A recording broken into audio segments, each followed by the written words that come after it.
So here we see two specimens of a herring gull variety having sex, in which the male stands upon the female and becomes ready to deposit his sperm on her back in the hopes that it will reach her vagina.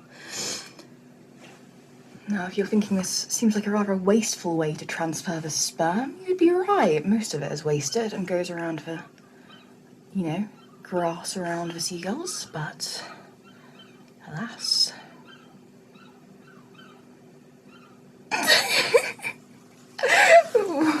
The way he just walked up, she was just like, nah, man.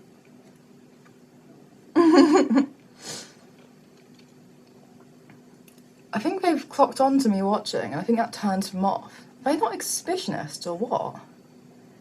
Bruh, these are some fucking vanilla ass seagulls, man. Let me in on the fun.